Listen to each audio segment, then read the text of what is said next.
பிரியமான சகோதர சகோதரிகள் அனைவருக்கும் சர்வ வல்லமை உள்ள பரலோக பிதாவாம் தேவனுடைய அன்பும் நம்முடைய அன்பு கர்த்தரும் இரட்சகருமாகிய இயேசு கிறிஸ்துவினுடைய கிருபையும் சமாதானமும் அனைவரோடும் கூட உண்டாயிருப்பதாக என்ற அன்பின் வாழ்த்துக்களை தெரிவித்துக் கொள்கிறேன். அடியனுடைய அன்பையும் வாழ்த்துக்களையும் தெரிவித்துக் கொள்கிறேன். அன்பு சகோதர சகோதரிகளே, மாலை வேளை வணக்கத்தை தெரிவித்துக் கொள்கிறேன்.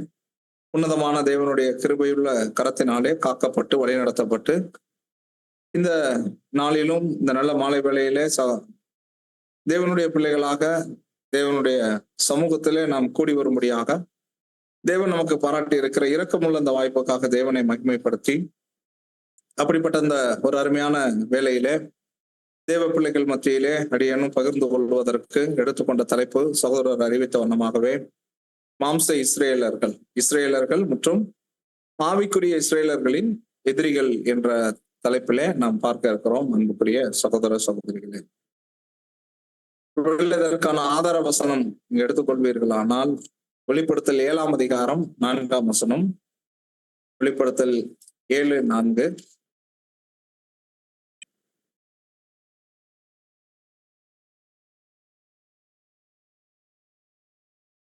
முத்திரை போடப்பட்டவர்களின் தொகையை சொல்ல கேட்டேன்.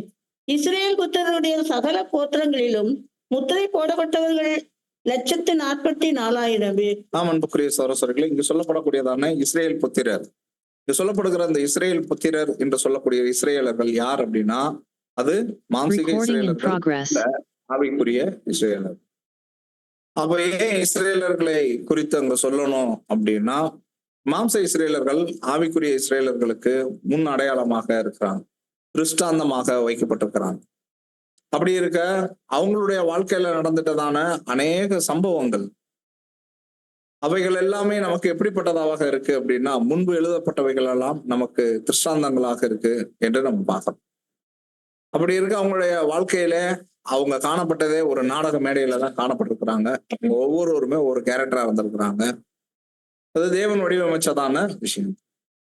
ஆனா அது அவங்களுக்கு தெரியாது. ஆனா இன்றைக்கு நமக்கும் அது எப்படி இருக்கு அப்படின்னா, முன் அடையாளங்களாக இருக்கு. அதுல நிறைய போதனைகள் இருக்குது, அதுல நிறைய பாடங்கள் நமக்கு கொடுக்கப்பட்டிருக்கு, உபதேசங்கள் கொடுக்கப்பட்டிருக்குது, எச்சரிப்புகள் நிறைய கொடுக்கப்பட்டிருக்கிறத பார்க்கணும். அப்படி இருக்க அன்புக்குரிய சகோதர சகோதரிகளே, அந்த இஸ்ரேலர்கள் அவர்களுடைய வாழ்க்கையில நடந்துட்டதான சில காரியங்களை இன்றைக்கும் நம்ம எடுத்து ஆவிக்குரிய இஸ்ரேலர்கள் ஆகிய நமக்கு எப்படிப்பட்ட விரோதிகள்லாம் இருக்கிறாங்க அப்படின்றத நம்ம கவனிச்சு அதுல நம்ம எச்சரிக்கை அடைந்து, அவங்க எச்சரிக்கையா இருந்த இடத்துல எப்படி தப்பிச்சாங்க, இல்லாத இடத்துல எப்படி ஃபெயிலியர் ஆனாங்க என்று நம்ம பார்த்து, ஒருவேளை நம்முடைய வாழ்க்கையில அப்படிப்பட்ட விரோதிகள் எல்லாம் இருந்தா அவங்களையெல்லாம் நம்மளும் எச்சரிக்கையோடு கண்டுபிடிச்சு அவங்கள கூட நம்ம என்ன செய்வோம் அப்படின்னா, தேவன் நமக்கு என்ன ஆலோசனை கொடுக்கிறாரோ அதை கையாண்டு சரிப்படுத்திக் கொள்வோம். அதற்கு தேவன் நமக்கு உதவி செய்வாராக. அன்பு சகோதர சகோதரிகளே, அப்படியாக நம்ம பார்க்கும்போது கவனிக்கிறோம், எகிப்தின் அடிமைத்தனம், எகிப்துல இஸ்ரேலர்கள் காணப்பட்ட அந்த அடிமைத்தனம் எவ்வளவு வருஷம் அங்க இருந்தாங்க? எகிப்தின் அடிமைத்தனத்துக்குள்ள ஏறக்குறைய 430 வருடம், ஏறக்குறைய 430 வருடம் என்பது நம்ம பார்க்கிறோம். அதாவது இந்த 430 வருடம் என்பது எதுல இருந்து கணக்கு பண்ணா வராது அப்படின்னா, அவங்க எப்ப எகிப்துக்குள்ள, அதாவது யோசேப்பு காலத்துல இருந்து நம்ம பார்த்தோம் அப்படின்னா வராது. எங்க இருந்து பார்க்கணும் அப்படின்னா, ஆபிரகாமினுடைய காலத்துல இருந்து நம்ம பார்க்கும்போது, ஆபிரகாம் எப்போ அங்க எகிப்துக்குள்ள போனாங்களோ, அங்க நம்பி போனாங்களோ, அங்க தொடங்கியே என்ன செய்யப்படுதுன்னா அது கணக்கிடப்படுது. 215 வருஷம் பிளஸ் 215 வருஷம் என்று 215 வருஷங்கள் அதுல இருக்கு. அப்ப ஆக மொத்தம் 430 வருஷங்கள். அந்த 430 வருஷங்கள் அவங்க அடிமைத்தனத்துக்குள்ள இருந்தாங்க. இப்போ அவங்களுடைய கூக்குரல் பரலோக தேவனுடைய செவிகளிலே எட்டி அவர்களை மீட்டு கொண்டு வரும்படிக்கு நம்முடைய தாசனாகிய மோசேயை அவர் அனுப்பி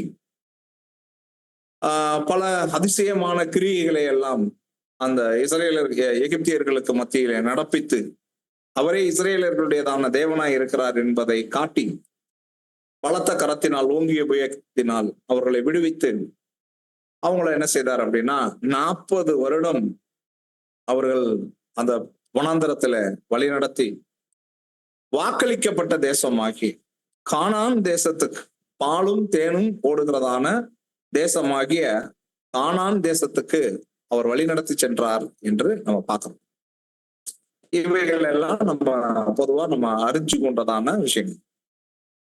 சரி, இப்ப அந்த வாக்களிக்கப்பட்ட தேசம், அது தேவனுடைய தேசம், அது தேவனுடைய பிள்ளைகளுக்கு என்றே கொடுத்திருக்கிறதான தேசம். இப்ப அந்த தேசத்துக்குள்ள அவங்கள குடியேற்றி அவங்க சௌகரியமா இருக்கணும் அப்படின்னும், செழிப்பா இருக்கணும் அப்படின்னும், ஆசீர்வாதமாக இருக்கணும் அப்படின்னும் அவங்கள கூட்டிட்டு வர்றாரு. 40 வருடம் வழி நடத்தி இருக்கிறாரு. சரி, இவ்வளவுலாம் நடத்தி கானானுக்குள்ள கொண்டு போகிறாரு. அந்த கானான் என்ன சொல்ல அப்படின்னா, வாங்க என்ன வரவேற்று கொண்டு அது எம்டியா இருந்துச்சா, அல்லது அங்க ஏற்கனவே குடிகள் இருந்தாங்களா? இங்கதான் நம்ம பாக்குறோம். அது ஒரு எம்டி லேண்ட் கிடையாது. எம்டி லேண்ட்னா என்னன்னா, நம்ம நேரடியா போய் இந்த இடம் எனக்கு அப்படின்னு சொல்லி பட்டா போட்டு உட்கார்ற மாதிரியான இடம் கிடையாது. அங்க யார் இருந்தாங்க அப்படின்னா, ஏற்கனவே அங்க குடிகள் இருந்தாங்க என்று நம்ம பார்க்கணும். அப்போ சுகமாய் குடியிருக்கும்படி செய்வதற்கு தேவன் வாக்களிக்கப்பட்டதான அந்த தேசத்துக்கு கொண்டுட்டு வந்தாலும், அந்த தேசத்துல யார் இருந்தாங்க அப்படின்னா, அந்நிய தேவர்களை வணங்கக்கூடியதான புறஜாதிகளிலே 7 புறஜாதி குடிகள் அங்க என்ன செஞ்சாங்க அப்படின்னா இருந்தாங்க என்று என்ன செய்யணும்னா நம்ம பார்க்கணும். அப்ப அந்த 7 புறஜாதி குடிகள் அங்க இருந்தாங்க. அந்த தேசத்திலே குடிபோக முன்னதாக அந்த 7 புறஜாதியாரையும் என்ன செஞ்சார் அப்படின்னா, நீங்க அழிச்சு அவங்கள ஒழிச்சிட்டு தேவன் வாக்கு பண்ணி இருக்கிற இந்த இஸ்ரேலர்களாகிய நீங்க இதை உங்க சொந்த தேசமாக சுதந்திரித்துக்கோங்க, அவர்களை நான் உங்க கையில ஒப்பு கொடுக்குறேன் அப்படி சொல்லி என்ன செஞ்சிருந்தாங்கன்னா சொல்லியிருந்தாங்க. அப்ப அதுக்கு முன்னாடியான விஷயங்கள்லாம் தெரியும். இவங்க எல்லாம் அந்த 2 பேரு யோசுவா காலை இப்ப இவங்க போய் என்ன செய்றாங்கன்னா, போய் பார்த்துட்டு வர்றாங்க. அவங்க பார்த்துட்டு வந்ததனுடைய விவரங்கள் எல்லாம் வந்து சொன்னாங்க. அவங்களெல்லாம் எப்படி இருக்கிறாங்கன்னா, அவங்க ராட்சதர்களாக, ஒரு கூட்டம் என்ன சொன்னாங்கன்னா அவங்க ராட்சதர்களாக இருக்கிறாங்க. இன்னொருத்தவங்க சொல்றாங்க, இல்ல இல்ல தேவன் அப்படிப்பட்ட ஒரு தேசத்தை வச்சிருக்கிறாரு. ஆமா, இந்த ஒரு திராட்சை குலையவே என்ன செய்ய முடியாதுன்னா தூக்க முடியாது, அந்த அளவுக்கு எல்லாம் அது செழிப்பான தேசமாக இருக்கு. அப்புறம் நம்ம மேல எவ்வளவு பிரியம் வச்சிருப்பாரு, நம்மளை எப்படியெல்லாம் கூட்டிட்டு வந்திருக்கிறாருன்னா, சும்மா கூட்டிட்டு வந்திருப்பாரா, சும்மா கூட்டிட்டு வந்திருப்பாரா, இவ்வளவு பெரிய ஒரு தேசத்தை தரதுக்கு கூட்டிட்டு வந்திருக்கிறாரு, நம்மளை சும்மா விட்டுற மாட்டாரு, அந்த குடிகள் நம்ம கையில கொடுத்துருவாரு, நம்பிக்கையோட இருந்தாங்க. இன்னொரு கூட்டம் எப்படி இருக்கிறாங்கன்னா அவநம்பிக்கையோட இருந்தாங்க என்று நம்ம பார்க்கணும். சரி, ஆமா அன்புக்குரிய சகோதரிகளே, இப்போ சொல்றாரு, அப்போ அந்த குடிகளை எல்லாம் நான் என்ன பண்றேன் அப்படின்னா, நான் உங்க கையில ஒப்பு கொடுக்குறேன், ஆனா நீங்க எந்த காரணத்தை கொண்டும் என்ன மட்டுக்கும் பண்ணிடாதீங்க அப்படின்னு சொல்லி சொல்றாருன்னா, நீங்க போய் அவங்களோட சமரசம் பேசி ஒரு காம்ப்ரமைஸ் ஆகி சம்பந்தம் கலந்து நீங்க போய் பொன் கொடுத்து அவங்க பொண்ணு எடுத்து ஒரு ஒப்புரவாகுதலின் ஒரு ஐக்கியத்தை கொண்டு வந்து இப்படி என்ன பண்ணிடாதீங்க அப்படின்னா, அந்த குடிகளோட போய் நீங்க மிக்ஸ் ஆயிடாதீங்க, கலந்துடாதீங்க. அது என் பார்வையில எப்படி இருக்கும் அப்படின்னா அருவருப்பா இருக்கும், அது கரெக்ட் கிடையாது அப்படின்னு சொல்லி என்ன செய்யறாருன்னா சொல்றாரு. இஸ்ரேல் ஜனங்களிடத்துல தேவன் சொல்றாரு அப்படின்னா, அன்புக்குரியவர்களே, இது ஒரு பெரிய பாடமாக இருக்கு. ஏன்னா அடிமைத்தன வீட்டுல இருந்த அவர்களை தேவன் என்ன பண்றாரு அப்படின்னா, அவர்களுக்கென்று ஒரு ரட்சகரை அனுப்பி அவங்க வெளியில கூட்டிட்டு வர்றாரு. மாத்திரமல்ல, அங்க நடந்ததான விஷயங்கள் பாக்குறோம், பலத்த அற்புதமான காரியங்கள், இதுவரைக்கும் நடந்திடாத சம்பவங்கள் எல்லாம் அங்க நடந்தது என்று நம்ம பாக்குறோம். மாத்திரமல்ல, வழியில வரும் பொழுது கூட எதுவும் அவங்களுக்கு சாதகமான சூழ்நிலைகள் அல்ல, அப்படிப்பட்ட பாதகமான சூழ்நிலைகளுக்கு மத்தியில கூட தேவன் அவங்களுக்கு தேவனா இருக்கிறேன் என்பதை காட்டும்படிக்கு பெரிய பெரிய அற்புதமான விஷயங்களை நடத்திட்டாங்க. அதுல செங்கடல் பிளந்ததெல்லாம் மிகப்பெரிய பிரம்மாண்டமான காரியம்.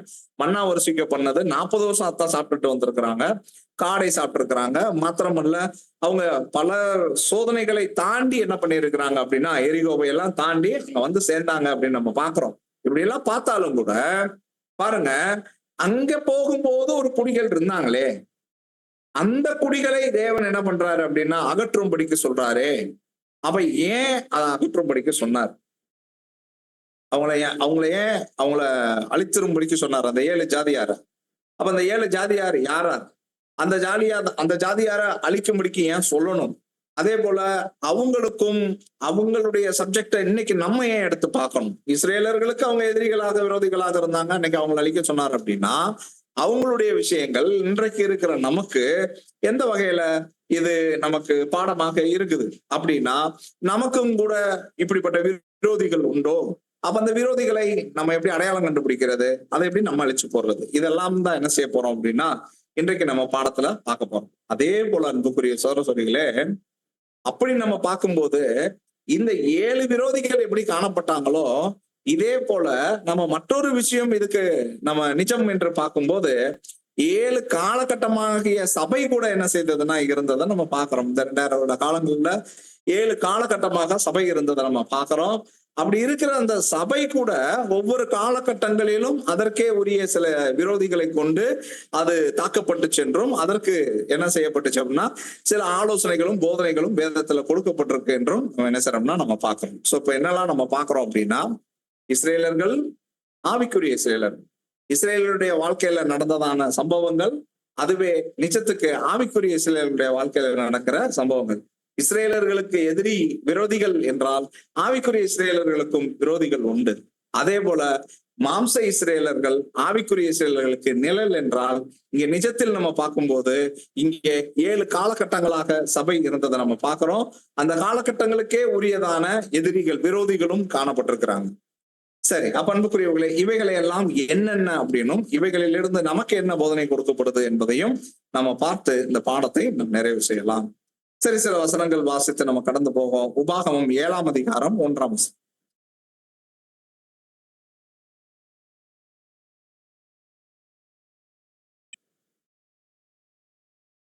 7:1.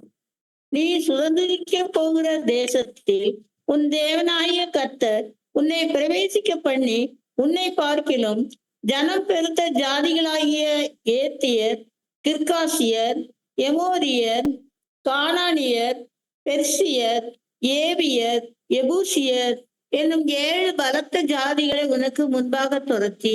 பாருங்க அன்பான சகோதர சகோதரிகளே, இங்க சொல்லப்படுது உன்னை பார்க்கணும். அவங்க எப்படி இருக்கிறாங்க? பெருத்த ஜனம் அப்படின்னா என்ன அர்த்தம்? கூட்டம். அது ஜன கூட்டம்.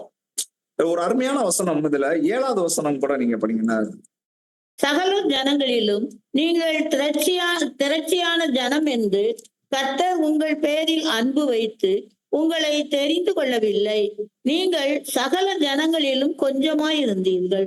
இஸ்ரேல் மேல ஏன் தேவனுக்கு அப்படிப்பட்ட ஒரு பிரியம்னா சொல்றாரு, நீ ஒரு பெருத்த ஜாதி கிடையாது, ஒரு பெருத்த ஜனம் கிடையாது. சகல ஜனங்களிலும் நீ எப்படிப்பட்டவனா இருக்கிற அப்படின்னா ரொம்ப கொஞ்சமானவன், அற்பமானவன்.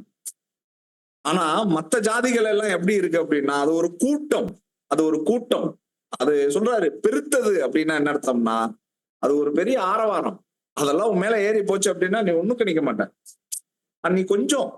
அதனால நான் உன் மேல என்ன செய்யறேன் அப்படின்னா இரக்கம் வச்சேன் என்று சொல்றாரு. அப்ப அன்புக்குரியவர்களே, இங்க இதை பாக்குறோம். இதே போல இன்னொரு வசனம் கூட நீங்க பாருங்க. நியாயாதிபதிகள் 3ஆம் அதிகாரம் 1 6 வசனம் வரைக்கும். நியாயாதிபதிகள் 3ஆம் அதிகாரம் 1 6. கானான் தேசத்தில் நடந்த சகல யுத்தங்களையும் அறியாதிருந்த இஸ்ரேலராகிய அனைவரையும் சோதிப்பதற்காகவும் இஸ்ரேல் புத்திரரின் சந்ததியாரும் அதற்கு முன் யுத்தம் செய்த அறியாதிருந்தவர்களும் அவைகளை அறியும்படி பழக்குவிப்பதற்காகவும் கர்த்தர் விட்டு வைத்த ஜாதிகள் யார் என்றால், பெலிஸ்தரின் 5 அதிபதிகளும் சகல கானானியரும் சீதோனியரும் பாகால் எர்மோன் துவக்கி ஆமாத்திற்குள் பிரவேசிக்கும் வரைக்கும் லீபனோனின் மலைகளிலே குடியிருக்கிற ஏவியருமே. கர்த்தர் மோசேயை கொண்டு தங்கள் பிதாக்களுக்கு விதித்த கற்பனைகளுக்கு இஸ்ரவேலர் கீழ்ப்படியாதவர்களோ என்று அறியும்படி இஸ்ரேலரை அவர்களாலே சோதிப்பதற்காக அவர்கள் விடப்பட்டிருந்தார்கள். இப்படி இஸ்ரேல் புத்திரர் கானானியர், ஏத்தியர், எமோரியர், பெர்சியர், ஏவியர், எபூசியர் ஆகிய இவர்கள் நடுவே குடியிருந்து அவர்களுடைய குமாரத்திகளை விவாகம் பண்ணி தங்களுடைய குமாரத்திகளை அவர்கள் குமாரருக்கு கொடுத்து அவர்கள் தேவர்களை சேவித்தார்கள். போதும். அப்ப பாருங்க அன்பானவர்களே, இந்த வசனம் ஒண்ணுன்னா நீங்க படிச்சீங்கன்னா ரொம்ப அருமையா இருக்கும். கானான் தேசத்தில் நடந்த சகல யுத்தங்களையும் அறியாதிருந்த இஸ்ரேலர்களாகிய அனைவரையும் சோதிப்பதற்காக. அப்படின்னா என்ன அர்த்தம்? ஏற்கனவே கானான்ல என்ன நடந்துட்டு இருக்குது? யுத்தம் நடந்துட்டு தான் இருக்குது. யுத்தம் நடந்துட்டு இருக்கு. அதெல்லாம் யாருக்கு தெரியாது? இஸ்ரேலர்களுக்கு தெரியாது. முன்னாடியே அது யுத்தம் அப்படின்னு சொல்லி கூட்டிட்டு போகல. உன்னை அவங்கள உங்க கையில கொடுக்குறேன் அப்படின்னு சொல்லி கூட்டிட்டு போறாரு. இதெல்லாம் தெரியாது. அடுத்து சொல்றாரு, இஸ்ரேல் புத்திரரின் சந்ததியாரும் அதற்கு முன் யுத்தம் செய்ய அறியாதிருந்தவர்களும் அவைகளை அறியும்படி பழக்குவிப்பதற்காகவும் கர்த்தர் விட்டு வைத்த ஜாதிகள் யார் என்றால், அப்படின்னா இதுவரைக்கும் யாருக்கு யுத்தம் செய்யற பழக்கம் இல்லை? இஸ்ரேலர்களுக்கு. இஸ்ரேலர்களுடைய குலத்தொழில் என்ன? ஆக்சுவலா அவர்கள் யார் அப்படின்னா எப்ரேயர்கள் என்று சொன்னாங்க. அப்புறம் தான் யாக்கோபுக்கு அப்புறம் இஸ்ரேலர். அப்ப அவங்க எப்ரேயர்களாக அறியப்பட்டிருந்த இவங்களுடையதான தொழில் என்ன அப்படின்னா ஆடு மேய்க்கிறது தான். ஆடு மேய்க்கிற தொழில் தான். ஏன்னா எகிப்துக்கு கூட்டிட்டு வரும் பொழுது சொல்றாரு இல்லையா, இவங்க எல்லாம் யார் அப்படின்னா அந்த ராமசேஸ்ல இவங்களை தங்க வைங்க, இவங்களுடைய தொழில் என்னன்னு கேட்டா என்னன்னு சொல்லுங்க அப்படின்னா ஆடு மேய்க்கிற தொழில் தான் அப்படின்னு சொல்லுங்க அப்படின்னு. அப்படின்னும் போது இவர்களுடைய தொழில் என்ன, இவங்களுக்கு என்ன வேலை தெரியும்? மேய்க்க தெரியும், ஆடு மேய்க்க தெரியும், அவ்வளவுதான். ஆனா இப்ப இவங்க யுத்தம் கத்தவங்க கிடையாது. ஆனா கானான்ல இருந்தவங்க என்ன வேலை தான் பார்த்துக்கிட்டு இருந்திருக்கிறாங்க ஏற்கனவே அப்படின்னா, அங்க சண்டைகளும் நடந்துட்டு இருந்திருக்கு, யுத்தமும் தெரிஞ்சவங்களா இருந்திருக்கிறாங்க, பலத்த பெரிய ஜாதிகளாகவும் இருந்திருக்கிறாங்க என்று நம்ம பார்க்கிறோம். இப்ப இவங்களுக்கு யாருக்கு? இஸ்ரேலர்களுக்கு யுத்தம் என்னன்னு தெரியும், யுத்தம் செஞ்சு ஜெயிக்க தெரியும். அடுத்து தேவன் அவங்களுக்கு விதித்த கற்பனைகளை எல்லாம் இவங்க கை கொள்வாங்களா? என்னை விசுவாசித்து சார்ந்து நிற்பாங்களா? நான் சொல்றபடி இவங்க கேட்பாங்களா? தேவனுக்கு தெரியணும். இதெல்லாம் சோதிச்சாதான் தெரியும். இப்படி சோதிப்பதற்காகவும் இந்த ஜாதிகளை தேவன் விட்டு வச்சிருந்தார். இப்ப இந்த ஜாதிகளிடத்துல தேவன் கொண்டு வந்தார். இவங்களுக்கு சில விதிகள் கொடுக்கிறாரு, அவங்களோட மட்டும் நீங்க கலந்துராதீங்க அப்படி சொல்றாரு. ஆனா இவங்க என்ன பண்ணிட்டாங்க? ஆனா போய் மிக்ஸ் ஆயிருக்கிறாங்க, போய் கலந்து இருக்கிறாங்க. சொல்லப்படுது இல்லையா, பெண்ணை கொடுத்துருக்காங்க, பெண் எடுத்திருக்கிறாங்க, பொண்ணு எடுத்து. ஆனால் அன்புக்குரியவர்களே, தேவன் விதித்த கட்டளை சொல்றாரு, இல்ல இவங்களோட நீ சேரக்கூடாது. சரி, அப்படின்னா அந்த 7 ஜாதியார் யார் என்று நம்ம பார்த்துட்டோம். சொல்லப்பட்டிருக்கு, ஏத்தியர், கிர்காசியர், எமோரியர், கானானியர், பெருசியர், ஏவியர், எபூசியர், இவர்களே. இதை நம்ம மறந்துட வேண்டாம், அந்த பேர்களை ஞாபகத்தில் வச்சுக்கணும். இவங்கள தேவன் சொல்றாரு, இவங்களை வைக்காத, அழிச்சிடு என்று இஸ்ரேல்கிட்ட சொல்லி இருக்கிறார். இஸ்ரேல்கிட்ட சொன்ன விஷயமே என்னன்னா அவங்கள அழிச்சிடு என்று என்ன செய்றாருன்னா சொல்றாரு. சரி, அப்படி இருக்கு அன்புக்குரியவங்களே, கர்த்தர் மோசையை கொண்டு தங்கள் பிதாக்களுக்கு விதித்த கற்பனைகளுக்கு இஸ்ரேலர்கள் கீழ்ப்படிவார்களோ இல்லையோ என்று அவங்களை அறிஞ்சு கொள்ளும்படிக்கு சோதிக்கும்படிக்கும் இந்த ஜாதியார் இங்க இருந்தாங்க என்றும், இவர்களோடு கலக்கக்கூடாது என்றும், இவர்களை அழிச்சிடுங்க என்றும் தேவன் சொல்லி வச்சிருக்க. மீறினாங்க அப்படின்னா அது தேவனுக்கு விரோதமான காரியமாக மாறிடும். அதே கீழ்ப்படியும் பொழுது அது பாலும் தேனும் கூடியதான தேசத்தை சுதந்திரித்துக் கொள்ளும்படியாக அது ஆசீர்வாதத்துக்கு கொண்டு போகும். அப்ப நமக்கு இவைகளில் இருந்து என்ன பாடம் அப்படின்றத தொடர்ந்து உள்ள விஷயங்கள்ல நம்ம பார்ப்போம். ஒரு வசனம் படிக்கிறான், நியாயாதிபதிகள் 3:8. இஸ்ரேலின் மேல் கோபம் கொண்டவராகி அவர்களை மெசொப்பொத்தேமியாவின் ராஜாவாகிய கூசான் ரிஷதாயிமின் கையிலே விற்று போட்டார். எதுக்கு? இவங்க கீழ்ப்படியாம போனதுனால. இவங்க கையில கொடுப்பதற்காக கூட்டிட்டு வரல, இவங்களை ஜெயிச்சு இவங்க உட்காரணும். கானான் தேசத்துல இருந்தவர்களை ஜெயிச்சுட்டு இவங்க கானானை சுதந்திரித்துக் கொள்ளணும். அது நான் உனக்கு தர்ற தேசம், அது என்னுடைய தேசம், அது பாலும் தேனும் ஓடுகிற தேசம் என்று தேவன் சொல்லி கூட்டிட்டு வர்றாரு. ஆனா இவங்க அவங்களோட போய் கலந்ததுனால தேவன் அதை அருவருப்பா பாக்குறாரு. இல்ல நான் என்ன சொல்லிட்டு இருக்கிறேன், நீங்க என்ன செஞ்சுட்டு இருக்கிறீங்க, போங்க மெசொப்பொத்தேமியா ராஜாவாகிய அந்த கூசான் ரிஷபதாயிமின் கையில என்ன செஞ்சாருன்னா வித்து போட்டார். அப்படின்னு என்ன அர்த்தம்னா அவங்க கையில போய் அவங்கள கொடுத்துட்டார். அன்புக்குரிய சகோதரி, ஆவிக்குரிய சிலராகிய நமக்கும் இதே போல விரோதிகள் உண்டு. 7 விரோதிகள் உண்டு. இந்த 7 விரோதிகளையும் நம்ம கண்டுபிடிக்கணும், கண்டுபிடிச்சு அழிச்சிடணும். ஒருவேளை கண்டுபிடிச்சு அழிக்கல அப்படின்னா அதோட கூட ஒரு ஒப்புரவாகுதல் நடக்குது அப்படின்னா அது எப்படி இருக்கும் அப்படின்னா தேவன் விதித்த கற்பனைகளுக்கு மீறி நடக்கக்கூடியதா இருக்கும். அது தேவனுடைய பார்வையில அருவருப்பார். அதே சமயத்துல அது எதை இழந்து போகும்படிக்கு செஞ்சிடும் அப்படின்னா சுதந்திர தேசமாக்கிய பரம கானானை இழந்து போகும்படிக்கு செஞ்சிடும். அவங்களுக்கு கானான், நமக்கு பரம கானான். அது பாலும் தேனும் ஓடுகிற சுதந்திரமான தேசம். இது மகிமையான தேசம். இழந்து போகும்படிக்கு செஞ்சிடும். அப்படின்னா கண்டிப்பா நம்மளும் என்ன செய்யணும் அப்படின்னா விழிப்போடு இருந்து இந்த இந்த விரோதிகளை கண்டுபிடிச்சு அழிச்சிடணும். அன்புக்குரியவர்களே, அந்த விரோதிகள் யாராருன்றத நம்ம வரிசையா பார்த்தோம். இப்ப முதல் விரோதி யாரு? ஏத்தியர்கள். இந்த ஏத்தியர் என்பது யார் அப்படின்னா சொல்லப்படுது, இவர்கள் அந்த ஏத்தினிடத்திலிருந்து வந்தவர்கள், ஏத்தினிடத்திலிருந்து வந்தவர்கள் என்று நம்ம பார்க்கிறோம். இந்த ஏத் என்றால் என்ன அர்த்தம் அப்படின்னா தீவிரவாதம் என்று சொல்றாங்க. தீவிரவாதம். இந்த தீவிரவாதம்ன்றது ஒரு வார்த்தை தான். தீவிரவாதத்துக்குள்ள என்னெல்லாம் இருக்கும்? தீவிரவாதம்னா ஒரு நாட்டுல தீவிரவாதம் அனுமதிக்கப்படாது, அப்படிதானே? இமிடியட்டா அதை என்ன பண்ணிடுவாங்க அப்படின்னா அவங்க அந்த கவர்மெண்ட் அதன் மேல நடவடிக்கை எடுத்து அதை அப்புறப்படுத்திடுவாங்க. ஏன் தீவிரவாதத்தை அனுமதிக்கிறது கிடையாது? தீவிரவாதம் அப்படின்றது ஒரு செயல் இல்ல, அதுக்குள்ள நிறைய செயல்கள் இருக்கும். அதுல என்னெல்லாம் இருக்கும் அப்படின்னா, அடுத்து தீவிரவாதம் ஒரு தேசத்துல இருந்தாலே அந்த தேசம் எப்பயுமே பயத்தோடயேதான் இருக்கும். ஏன்னா எப்ப குண்டு வெடிக்கும்னு தெரியாது, எப்ப சுடுவாங்கன்னு தெரியாது, எப்ப மக்களை ஹைஜாக் பண்ணுவாங்க, என்ன கடத்தி வச்சுக்கிடுவாங்க அது தெரியாது.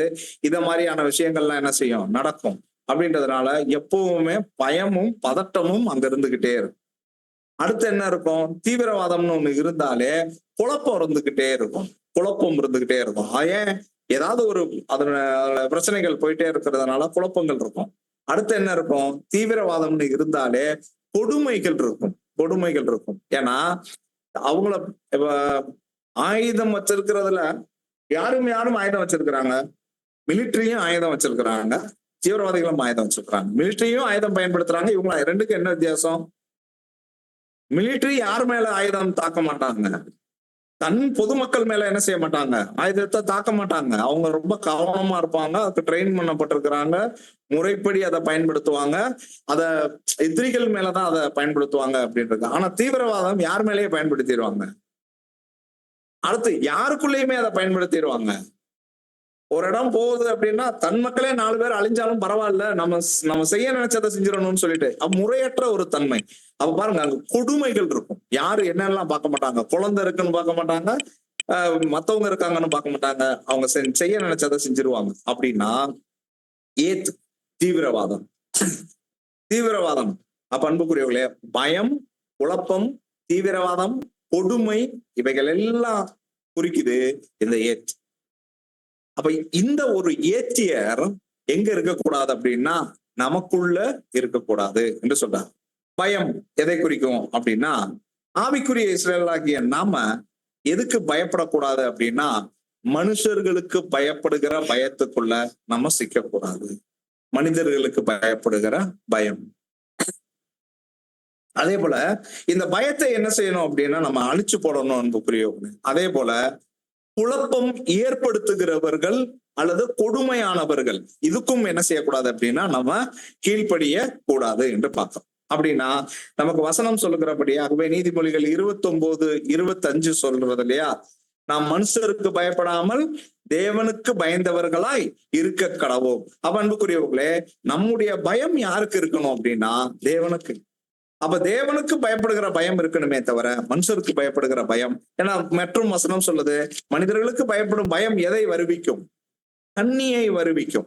அது எதற்கு நேராக கொண்டு போகும்னா நம்மளை கேட்டுக்கு நேராக கொண்டு போகும், அழிவுக்கு நேராக கொண்டுட்டு போகும் என்று சொல்லுகிறத பாக்குறோம். அப்படின்னா மனிதர்களுக்கு பயப்படுகிற பயம் இருக்கக்கூடாது.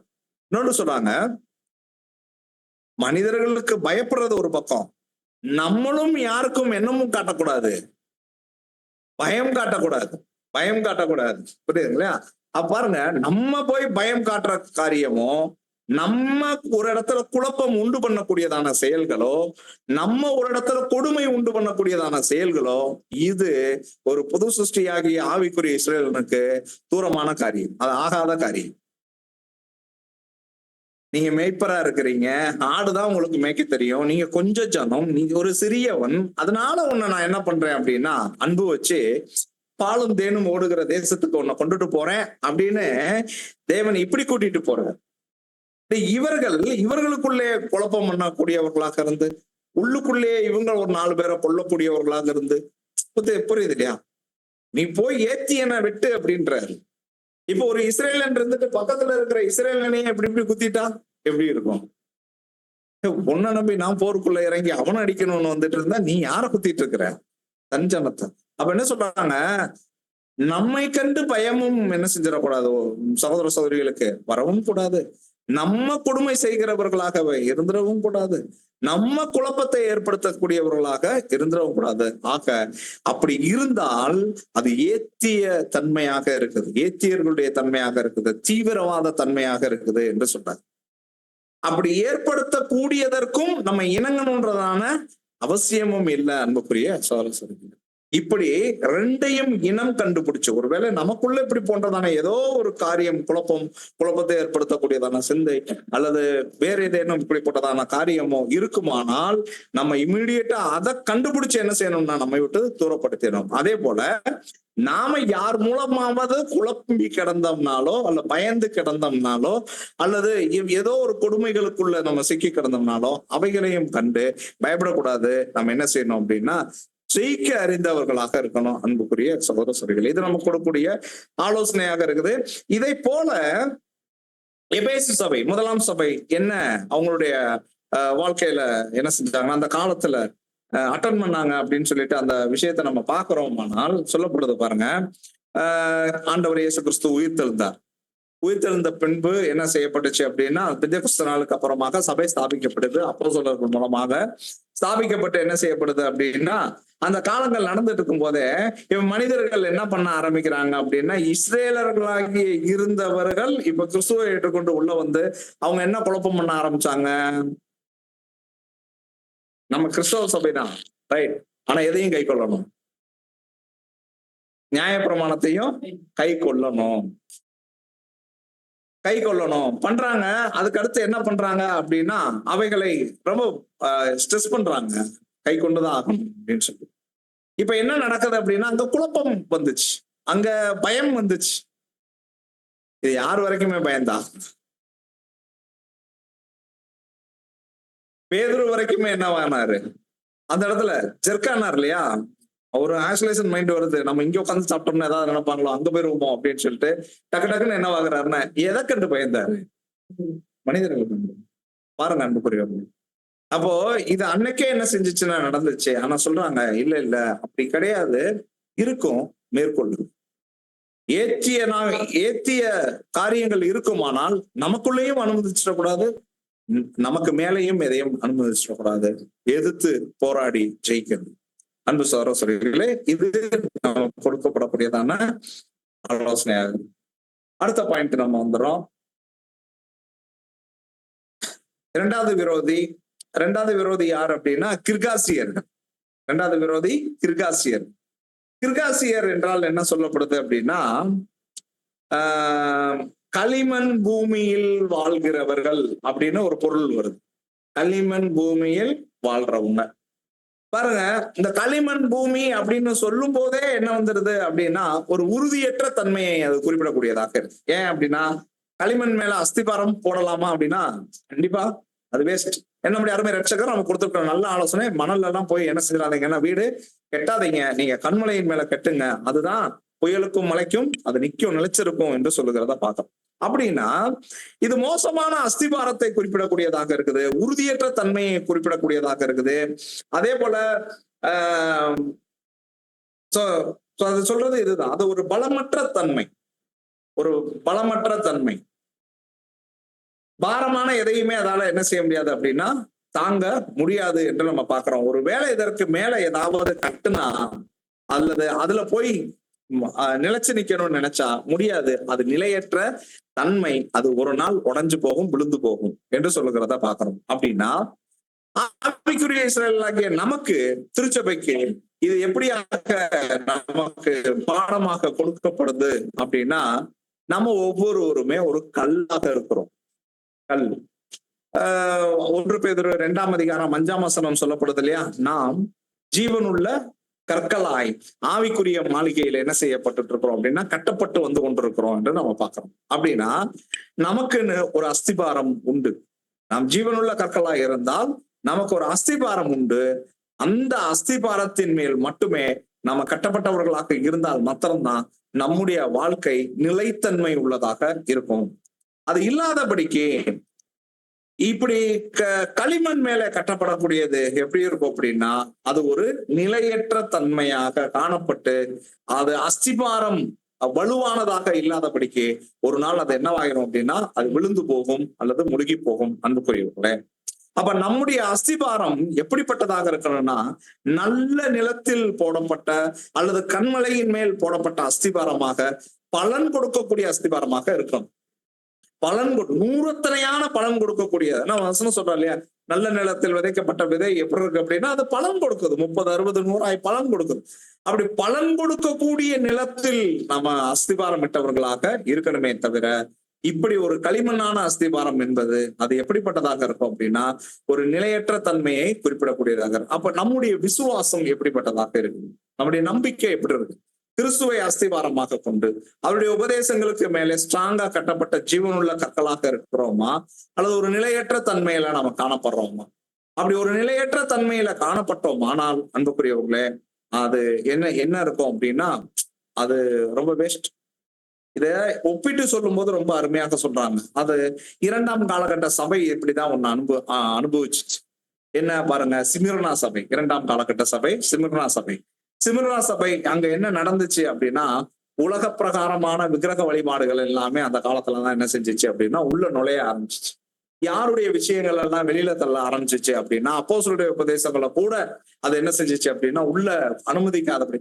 யோவான் எல்லாம் சொல்றாரு இல்லையா, அந்த தியத்திரேப்பு எனக்கூடிய அந்த இதெல்லாம் சொல்லும் போது சொல்றாரு இல்லையா, அவங்க என்னைய உள்ள கூட உடம்படிக்கிறாங்க, என்னுடைய நிருபங்களையும் உள்ள வாசிக்க கூடாதுன்றாங்க. காரணம் பாத்தீங்களா, யாருடைய காலங்கள்லயே வருது அப்படின்னா அவங்களுடைய காலங்கள்ல எல்லாம் என்ன செய்தது அப்படின்னா விக்கிரக வழிபாடுகள் உள்ள வர ஆரம்பிச்சு. ஏன்னா விக்கிரகங்கள் கூட எதுலதான் செய்யப்படுது, மண்ணு, களிமண்ணு. அதை போல என்ன ஆகுது அப்படின்னா பாருங்க, ஒரு நிலையற்ற தன்மைகளின் மேலே உள்ளதான விசுவாசம் என்று நம்ம பார்க்கிறோம் அன்புக்குரியவர்களே. அப்படி நம்முடைய விசுவாசம் இருக்குமானால், ஏன்னா இந்த சிமிர்னா காலகட்ட சபையில இப்படிதான் என்ன செய்ததுன்னா இருந்தது, அழிஞ்சு போகிற ஒன்றும் இல்லாமைகள் மேல என்ன நம்பிக்கை வந்துச்சு அப்படின்னா அவருடைய நம்பிக்கை வந்துச்சு என்று நம்ம பார்க்கிறோம். இப்படிப்பட்டதான நம்பிக்கை ஒரு காலம் ஆவிக்குரிய இஸ்ரவேலனுக்கு இருக்கக்கூடாது. இந்த உலகத்துல அநேக விஷயங்கள் நம்பிக்கையற்ற காரியங்கள் இருக்குது. நமக்கு நம்பிக்கை, ஒரே நம்பிக்கை யார் மேல இருக்கணும் அப்படின்னா கிறிஸ்து மற்றும் அவருடைய உபதேசத்தின் மேல இருக்கணும். அது நல்ல நிலம், அது கண்மலை, அது மட்டும்தான் பலன் கொடுக்கும், அது மட்டும்தான் நிலைச்சிருக்கும். இதை தவிர்த்து வரக்கூடியதான மற்றவைகள் எல்லாமே களிமண் போன்றது, விக்கிரகம் போன்றது, அது நிலைச்சிருக்காது, அது அழிவுக்கு கொண்டு போகும். இது சொல்றாங்க. மூன்றாவது எதிரி ஒன்றை சொல்லும் போது சொல்றாங்க, மூன்றாவது எதிரி எமோரியர்கள் என்றால் யார் அப்படின்னா பிரபலமான, மிகவும் பிரபலமானவர்கள் என்ற அர்த்தம். மிகவும் பிரபலம் என்றாலே நமக்கு என்ன பொருள் இது கொடுக்கக்கூடியதாக இருக்குது? மிகவும் பிரபலம் சேர்ந்தே என்னமும் சேர்ந்து வந்துடும், பெருமை வந்து. மிகவும் பிரபலம் அப்படின்னாலே என்ன உண்டாயிரும்? பெருமை வந்துடும். அப்ப பெருமைக்குரியவர்கள் அன்புக்குரியவர்களே சொல்றாரு, இது கண்டிப்பா யாருக்கு கூடவே கூடாது அப்படின்னா ஆவிக்குரிய இஸ்ரவேலர்களுக்கு கூடவே கூடாது என்று நம்ம பார்க்கணும். ஏன் அப்படின்னா ஆவிக்குரிய இஸ்ரவேலர்கள் பெருமையினாலே பிடிக்கப்பட்டால் அன்புக்குரியவர்களே அந்த பெருமையான விரோதி என்ன பண்ணுவான் அப்படின்னா முற்றிலுமாக அழிச்சு போட்டுருவான். அந்த வியாதி இருக்கிறதே அவனுக்கு என்ன செய்யாதுன்னா கண்டுபிடிக்கிறதே கஷ்டமாயிடும். அப்படிப்பட்டதான சிக்கல்ல போய் மாட்டிடுவாங்க.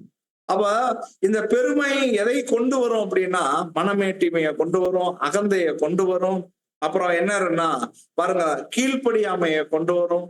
ஏன்னா பேசிக்கா கீழ்ப்படியாம எனக்குடைய ஒரு பாவம் தான் மனித குலமே பாவ மரணத்துக்குள்ள போவதற்கு வாய்ப்பாக மாறிடுச்சு. அப்படி இருக்க இன்றைக்கு அந்த பெருமை எனக்கூடியது இருந்தாலே போதும், மனமேட்டிமை, அகந்தை, கீழ்ப்படியாமை இவைகளையெல்லாம் கொண்டு வந்து அது எதற்கு நேராக கொண்டு போயிடும் அப்படின்னா அழிவுக்கு நேராக கொண்டுட்டு போயிடும். கண்டிப்பாக எமோரியன் எனக்கூடிய அந்த காரியம் நமக்குள்ள என்னவே இருந்துடவே கூடாது அன்புக்குரியவர்களே. ஆவிக்குரிய இஸ்ரவேலன் அதை அழிச்சு போட்டுறணும். இதை குறிச்சு வசனம் சொல்லுகிறத பாக்குறோம். நீதிமொழிகள் 16:5.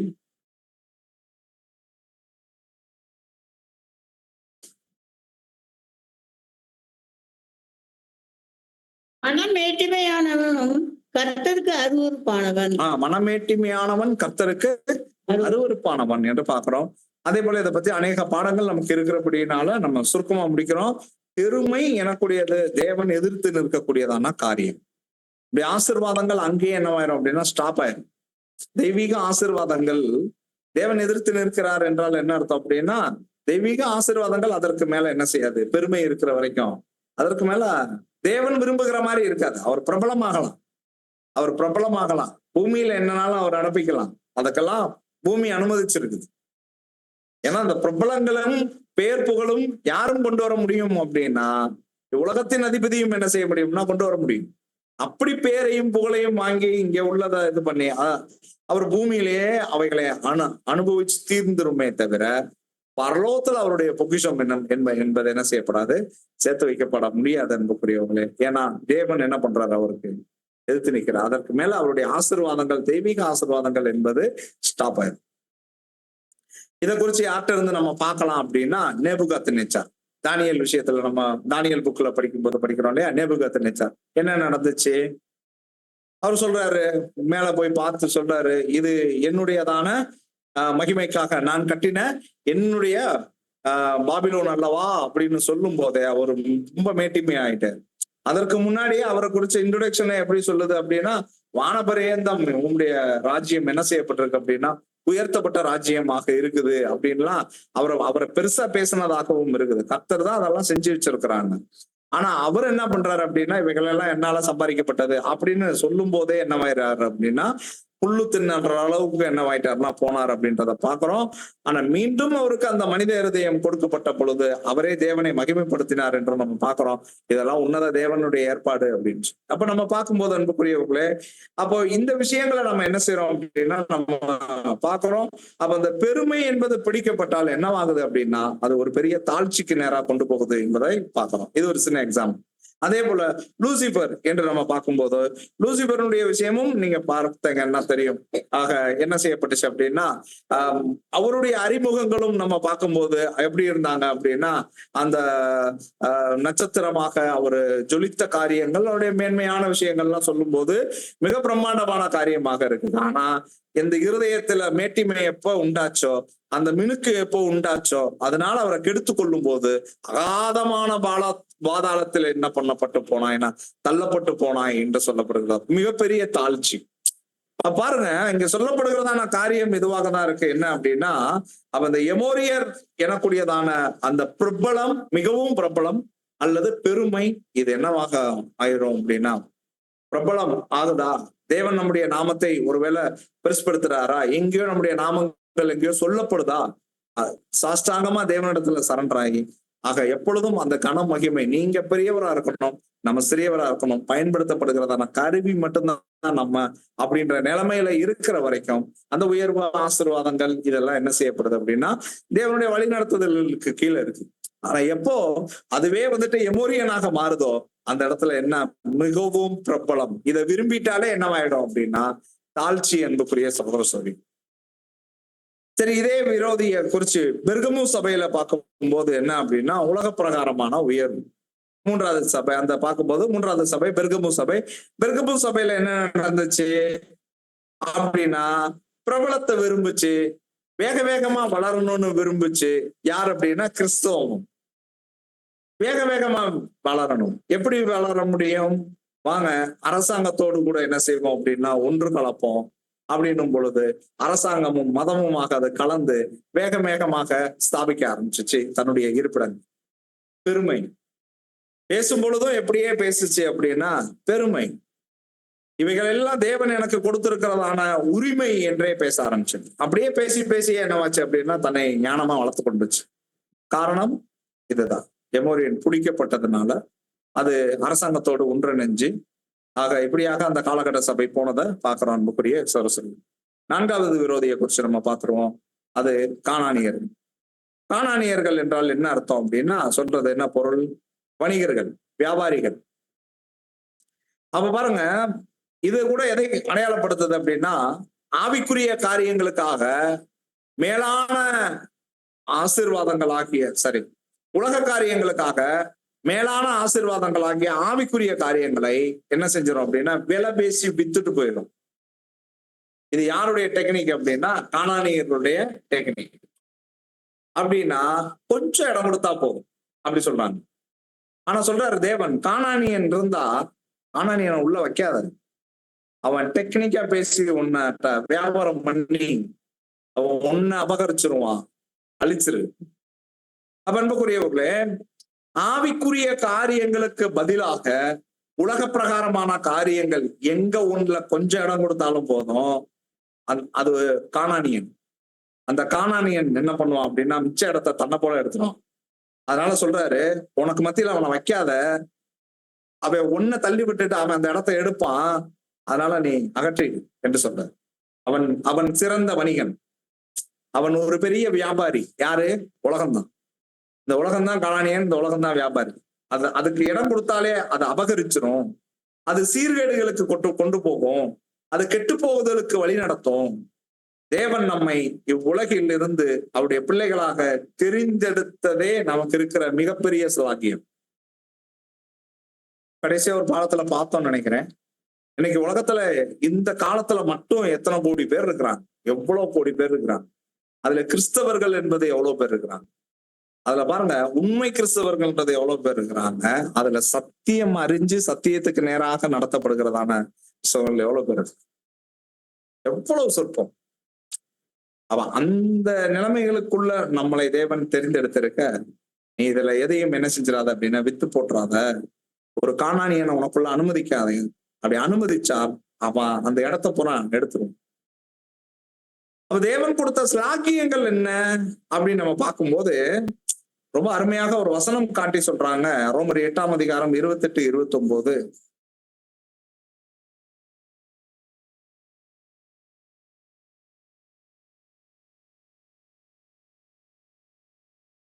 அன்றியும் அவருடைய தீர்மானத்தின்படி அழைக்கப்பட்டவர்களாய் தேவனிடத்தில் அன்பு கூறுவர்களுக்கு சகலமும் நன்மைக்கு எதுவாக நடக்குது என்று அறிந்திருக்கிறோம். பாருங்க அன்பு சகோதரர்களே, அடுத்த வசனமா 29. தம்முடைய குமாரன் அநேக சகோதரருக்குள்ளே முதல் பேரானவராய் இருக்கும் பொருட்டு தேவன் எவர்களை முன் அறிந்தாரோ அவர்களை தமது குமாரனுடைய சாயலுக்கு ஒப்பாய் இருப்பதற்கு முன்குறித்திருக்கிறார். பாருங்க, தேவன் தாம் தெரிந்து கொண்டவர்கள் மேல் கொடுத்திருக்கிற ஆசீர்வாதம் பார்க்கும்போது ஒரு சின்ன லிஸ்ட் கொடுக்குறாங்க. ஒரு சின்ன லிஸ்ட், ரொம்ப அருமையான என்னெல்லாம் நமக்கு மேல தேவன் நடப்பிச்சிருக்கிறார், அந்த தெய்வீக ஆசீர்வாதங்கள் என்னெல்லாம் நடந்திருக்கு என்று பார்த்தா, நம்ம பேசிக்கிட்டோம் இல்லையா, எத்தனை கோடி பேர் இருக்கிறாங்க, அப்புறம் எவ்வளவு பேர் கிறிஸ்தவங்க இருக்கிறாங்க. இவ்வளவு பேருக்கெல்லாம் மத்தியில சொல்லியிருக்காரு, தேவன் எவர்களை முன்னறிந்தாரோ. ஃபர்ஸ்ட் பாயிண்ட் சொல்லாங்க, தேவன் எவர்களை முன்னறிந்தார். சோ அப்போ நம்ம தேவனால என்ன பண்ணப்பட்டிருக்கிறோம்? முன் அறியப்பட்டோம். இந்த ஸ்லாகியம் நம்ம பெற்றிருக்கிறது மிகப்பெரிய ஸ்லாகியம். ஒரு முன்னறிதல் நம்ம மேல நடந்திருக்கு. அடுத்து எதற்கு முன்குறித்தாராம்? அப்படிப்பட்டவர்களை, அவர்களை தம்முடைய குமாரனுடைய சாயலுக்கு ஒப்பாய் இருப்பதற்கு முன் குறித்திருக்கிறார். அப்படின்னா நமக்கு மேல ஒரு முன் குறிப்பு என்ன செஞ்சிருக்குன்னா நடந்திருக்கு. முன் அறிஞ்சார், அப்புறம் முன் குறிச்சார். அடுத்து சொல்றாரு, நம்மளை என்னமும் பண்ணி இருக்கிறாராம், அழைத்தும் இருக்கிறார் அப்படின்னு. இந்த அழைப்பு என்பதே ஒரு விசேஷித்த காரியம் இல்லையா? அழைப்பு. ஒரு கல்யாணமே வச்சோம்னாலும் ஒரு உலகத்துல உள்ள எல்லாருக்குமா பத்திரிக்கை கொடுக்குறோம்? இல்ல, பர்டிகுலரா தானே கொடுக்குறோம். பாருங்க, ஒரு அழைப்பு என்பது நமக்கு கொடுக்கப்படுறது. ஹை காலிங் என்று நம்ம பார்க்கணும், பரம அழைப்பு. அப்போ இந்த அழைப்பு நமக்கு கொடுக்கப்பட்டிருக்கு. அடுத்து சொல்றாரு, நம்மளை என்னமும் ஆக்கியிருக்கிறாரா? எதற்காக? நீதிமான்களும் ஆக்கியிருக்கிறார் என்று பார்க்கிறோம். இன்றைக்கு தேவனுடைய பார்வையிலே நம்ம நீதிமான்களாக இருக்கிறோம். அதற்கு அவர் ஒரு பெரிய என்ன சொல்றது, ஒரு கொள்கை வச்சிருக்கிறாரு. அந்த கொள்கைக்கு கீழே கொண்டு வரப்பட்டு நம்ம நீதிமான்களாக்கப்பட்டிருக்கோம். அடுத்து நம்மளை என்னமும் ஆக்கியிருக்கிறாரா? மகிமைப்படுத்தியும் இருக்கிறார். அப்படின்னா இன்னைக்கு ஒரு ஜீவ நிலைமையிலே, இந்த பூமியில மரித்த ஜனங்கள் மத்தியிலே ஜீவனுள்ளவர்களாக நம்ம அறியப்படுறோம்.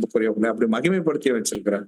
பாருங்க, நமக்கு மேல கொடுக்கப்பட்டிருக்கிறதான இந்த ஸ்லாகியத்தை நீங்க யாரோட போய் வித்து போட்டுறாதீங்க அப்படின்னா, கானானியனுக்கா வித்து போட்டுறாதீங்க அப்படின்னு சொல்றாரு. ஏன்னா இது அப்போஸ்தலன் சொல்லும் போது சொல்றாரு, இது பரம அழைப்பு, இது பெரிதான ரட்சிப்பு, இது ஒரு ஹை காலிங் என்று எல்லாம் சொல்லுகிறத நம்ம பாக்குறோம். அன்புக்குரியவர்களே, இவைகளை போல ஏராளமான ஆவிக்குரிய ஆசீர்வாதங்களை தேவன் நமக்கு கொடுத்திருக்கிறார். இவைகள் எல்லாம் ரொம்ப மேலான காரியம். இவைகளை விற்று போட்டு விட கூடாது என்று சொல்கிறத நம்ம பார்க்கிறோம். இதை குறித்து நம்ம பார்க்கும்போது தியத்திரா சபைக்கு நம்ம ஒப்பிட்டு பார்ப்போமானா, பாருங்க, தியத்திரா சபையில என்ன நடந்துச்சு அப்படின்னு சொல்லி பார்க்கும்போதுதான் அங்க யாரை குறிச்சு நம்ம பார்க்கிறோம் அப்படின்னா,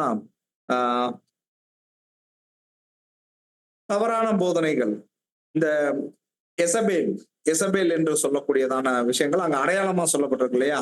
அது வெளிப்படுத்தல் 18ஆம் அதிகாரம் 3ஆம் வசனம், 4ஆம் அதிகாரம் 4ஆம் வசனம், 17:5 இதுல எல்லாம் சொல்லப்படுது இல்லையா? வேசித்தனம் பண்ண வச்ச எசபேலை குறித்து சொல்லப்படுகிறத பாக்குறோம். ஏன் அப்படின்னா, அந்த நாட்கள்ல உலக பிரகாரமான காரியங்களுக்காக தான் என்ன பண்ண ஆரம்பிச்சிச்சு அப்படின்னா, ஆக தியத்திரா சபையின் காலத்துல போப்புவின் அதிகாரம் உச்ச நிலையில இருந்து அநேகம் தவறான போதனைகள் உள்ள நுழைஞ்சிச்சு. அதே போல உலக பிரகாரமான செல்வங்களுக்காகவும் காரியங்களுக்காகவும் என்ன ஆனாங்க அப்படின்னா காம்ப்ரமைஸ் ஆனாங்க. இதனால என்ன ஆனாங்கன்னா அந்த சபை அங்க ஒரு பெரிய கேடான ஒரு நிலைமைகளுக்குள்ள போனது என்று நம்ம பார்ப்போம். அன்புக்குரியவர்களே, இப்ப இதை குறிப்பிட்டு சொல்றாங்க 4ஆம் காலகட்டம். ஆக 4வது விரோதி கானானியர். இந்த கானானியர்கள் என்பது உலக பிரகாரமான காரியம், எதுவாக இருக்கட்டும், செல்வங்களாக இருக்கட்டும், மற்றவைகளாக இருக்கட்டும், வேலையா இருக்கட்டும், வேற என்னமா இருக்கட்டும், அவைகளுக்கு இடம் கொடுத்துட்டோம் அப்படின்னா அதை எடுத்துக்கிடும் அப்படின்னு சொல்றாங்க. 5ஆம் விரோதி பெரிசியர்கள் என்றால் யார் அப்படின்னா, மதில் சுவர் இல்லாத கிராமத்தில் வாழ்ந்தவர்கள் என்ற அர்த்தம். மதில் சுவர் இல்லாத கிராமத்தில் வாழ்ந்தவர்கள். இது அரணே இல்லை அப்படின்னா என்னமே இல்லைன்னு அர்த்தம். ஒழுங்கே இல்லை அப்படின்னு அர்த்தம். அரண் இல்லை அப்படின்னா ஒழுங்கு இல்லை, ஒழுக்கம் இல்லை என்று அர்த்தம். அப்படின்னா கட்டுப்பாடு இல்லாத நிலைமை. சொல்லுவாங்கல்ல, இப்ப எதுக்கும் ஒரு எல்லை உண்டு அப்படின்னுவாங்க. எதுக்கும் ஒரு நம்ம காமன் அந்த வார்த்தை சொல்லும்ல, இப்ப எதுக்கும் ஒரு எல்லை உண்டு அப்படின்னு இல்லையா? அப்படின்னா எதுக்கும் ஒரு லிமிட் உண்டு. ஆனா இங்கே சொல்லப்படுகிறதான பெரிசியர்களுக்கு என்னமே இல்லை அப்படின்னா லிமிட்டே கிடையாது, எல்லையே இல்லை. அப்படின்னா எந்த கட்டுப்பாடும் கிடையாது. யாருனாலும் வரலாம், யாருனாலும் போகலாம், எப்பனாலும் வரலாம், எப்பனாலும் போகலாம் அப்படின்னு ஒரு நிலையற்ற ஒரு தன்மையில என்ன செய்யறாங்கன்னா காணப்படுறாங்க. அன்புக்குரியவர்களே, சொல்லுது முற்காலத்துல பட்டணங்கள் எல்லாமே எப்படி மட்டும்தான் இருந்துச்சு அப்படின்னா, அது மதிர்ச்சுவர் கட்டி தான் இருந்துச்சு. உதாரணத்துக்கு நம்ம பாக்குறோம்னா இஸ்ரேலை சுத்தி என்ன இருந்துச்சு? இஸ்ரேலை சுத்திலும் மதில் சுவர் இருந்துச்சு, அப்படிதானே? இஸ்ரேலை சுற்றிலும் மதில் சுவர் இருந்துச்சு. அப்புறம் அதுக்கு 12 வாசல்கள் இருந்துச்சு. வாசல்களுக்கு பெயர்லாம் இருந்துச்சு இல்லையா? அப்ப இஸ்ரேலுக்கு எப்படி மதில் சுவர் இருந்துச்சோ, அப்புறம் எரிகோ கூட நம்ம பார்க்கும்போது எரிகோ சுத்தி என்ன இருந்துச்சு? மதில் சுவர் இருந்துச்சு. அப்ப அதனாலதானே இவங்க போய் இது பண்ணாங்க, தகர்ந்து விழுந்துச்சு இல்லையா? அது மதில் சுவர் இருந்துச்சு. பாபிலோனை சுற்றிலும் என்ன இருந்துச்சு? மதில் சுவர் இருந்துச்சு. இருந்ததை சொல்றாங்க இல்லையா? பாபிலோனின் மதில் சுவரும் இடிந்து விழும் அப்படின்னா ஏன் அதை அவ்வளவு பிரமாண்டமா சொல்லணும்? பாபிலோனின் மதில் சுவர் அப்படின்னு சொல்ற அளவுக்கு அதுல என்ன பிரமாண்டம் அப்படின்னா இருந்துச்சு. சொல்றாங்க இந்த 6 சாரட்டு, அந்த 6 குதிரைகள் கொண்ட சாரட்டு வந்துட்டு ஓடுற அளவுக்கு அந்த மதில் எப்படி இருக்கும் அப்படின்னா அகலமான மதிலாக இருந்தது அப்படின்னு சொல்லி என்ன சொன்னாங்க. அப்படின்னு இருக்கப்ப அன்புக்குரியவர்களே, மதில் என்றால் என்ன அப்படின்னா உடைமைகள் பாதுகாப்பு அல்லது ஒரு ஒழுங்கு இதெல்லாம் குறிக்கும். ஆனா இந்த பெரிசியர்கள் என்பது என்ன அப்படின்னா மதிலற்ற தன்மை அல்லது சுற்றும் பாதுகாப்பற்ற தன்மை குறிக்குது. அப்படின்னா தங்கள் ஜீவனும் பொருட்களும் காப்பாற்றப்படாது. அப்படி இருந்ததுன்னா, மதில் சுவரே இல்லாம இருந்துச்சுன்னா எந்த உடைமைகளும் காப்பாற்றப்படாது. அப்ப ஆவிக்குரிய இஸ்ரேலர்களுக்கு என்ன தேவை? மதில் சுவர் தேவை, அரண்கள் தேவை. அப்ப நம்முடைய ஜீவனும் உடைமைகளையும் காத்துக்கொள்ளணும் அப்படின்னா ஆக நமக்கு மேல என்ன தேவை அப்படின்னா நமக்கு பாதுகாப்பு தேவை. அன்புக்குரியவர்களே, சுற்றிலும் மதில் சுவர் தேவை. அப்ப முதலாவது நம்முடைய மதில் சுவர் எதற்கு மேல இருக்கணும் அப்படின்னா நம்முடைய மனசுக்கு மேல இருக்கணும். நமக்கு மனசுக்கு என்ன இருக்கணும் அப்படின்னா அந்த இது கட்டி இருக்கணும், சுற்றிலும் பாதுகாப்பு கட்டி இருக்கணும். ஏன்னா வசனம் சொல்றது இல்லையா? நீதிமொழிகள் 16:32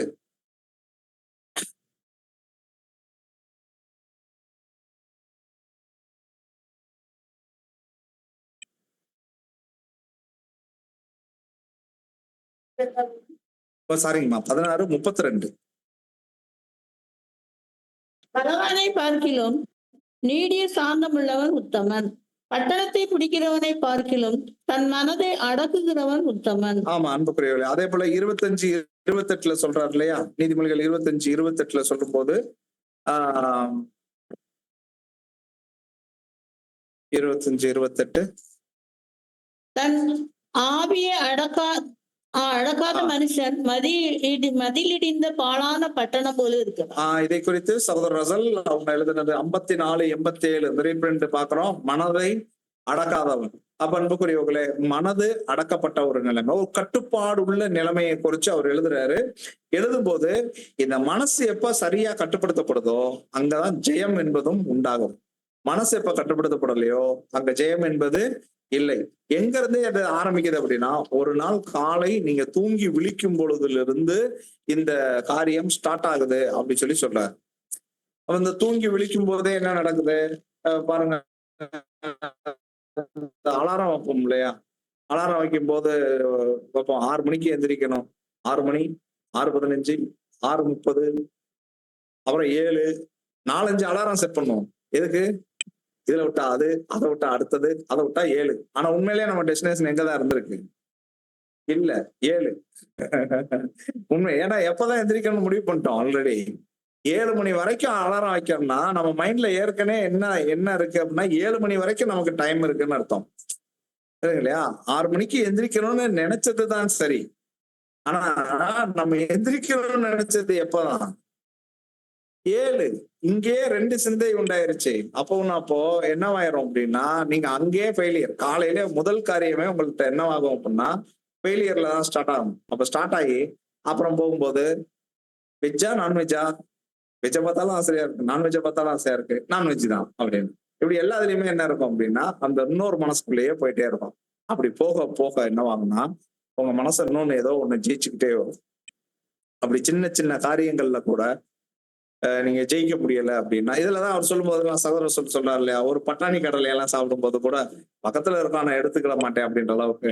ஏன் அப்படின்னா அதுல கூட ஒரு கட்டுப்பாடினுடைய தன்மை. அப்போ இந்த மாதிரியாக அவங்க சின்ன சின்ன விஷயங்கள்ல கூட ஜெயிச்சாங்க. அன்புக்குரியவர்களே, சின்ன சின்ன ஜெயம் தான் பெரிய ஜெயத்துக்கு நம்மளை கொண்டு வரும்.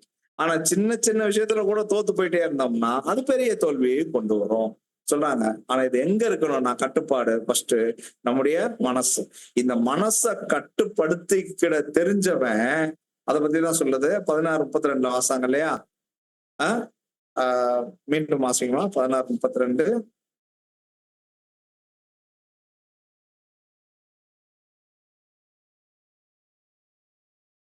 பலவனை பார்க்கிலும் நீடிய சாந்தமுள்ளவன் உத்தமன்.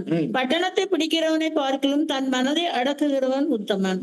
பட்டணத்தையே பிடிக்கலாம் அப்படின்னா, ஒரு பெரிய ராஜ்யத்தையே ஒரு போய் அடிச்சுட்டு தும்சமாக்கி ஒரு கையில பிடிக்கிறத காட்டிலும் மனசை ஜெயிச்சிட்டேனாலே அது பெரிய விஷயம் அப்படின்னு சொல்லி சொன்ன. அன்புக்குரியவர்களே, இது கண்டிப்பா யாருக்கு இருக்கணும் அப்படின்னு சொல்லி சொல்றாரு அப்படின்னா, ஆவிக்குரிய சீலனுக்கு இருக்க வேண்டிய ஒரு காரியம், மனதை அடக்கக்கூடிய காரியம். இதுல இருந்து ஸ்டார்ட் ஆகி ஒன்னொன்னுக்கும் நமக்கு மேல என்ன இருக்கு அப்படின்னா தெய்வீக பாதுகாப்புக்கு கீழேயே நம்ம என்ன செய்யணும்னா இருக்கணும். அப்படி இல்லாதபடிக்கு இருந்தோம்னா இந்த 5ஆம் விரோதி ஆகிய பெருசியன் என்ன செய்வான்னா உள்ள வருவான்.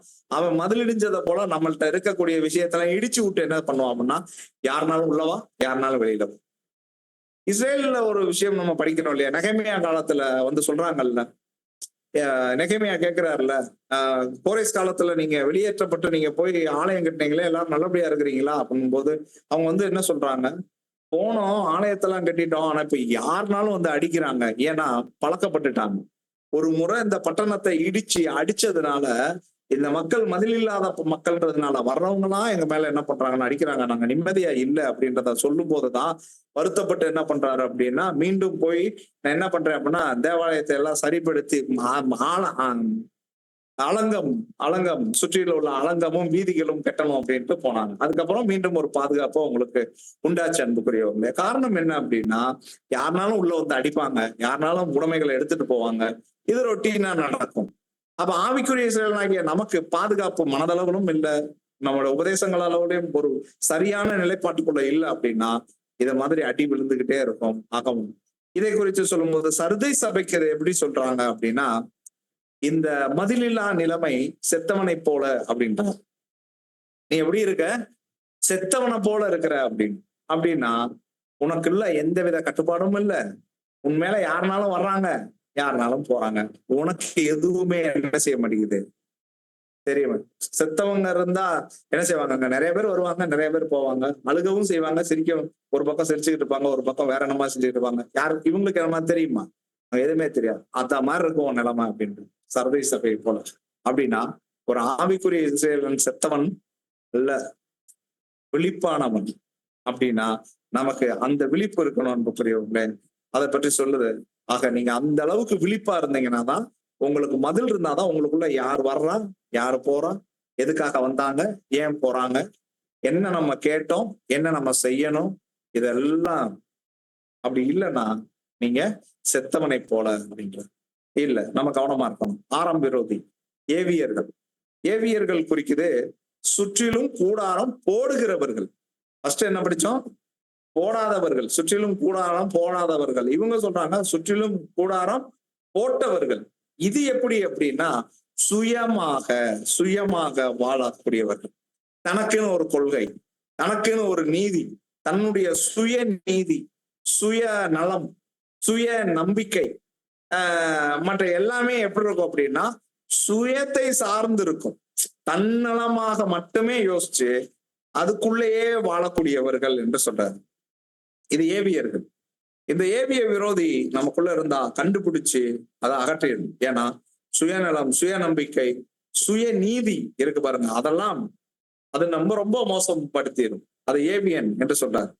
அப்ப சொல்றாரு, அப்போ இது எதை கொண்டு வரும் அப்படின்னா இவ்வுலக பொருளாசைகளை கொண்டு வந்துடும் அப்படின்னு சொல்றாரு. ஏவியன் இருந்தா இவ்வளவு நான் நல்லா இருக்கணும், என் குடும்பம் நல்லா இருக்கணும் அப்படின்னு சொல்லிட்டு எல்லாமே எப்படியே கொண்டு போயிட்டே இருக்கும் அப்படின்னா பாருங்க, இது வந்துட்டு ஒரு சாரி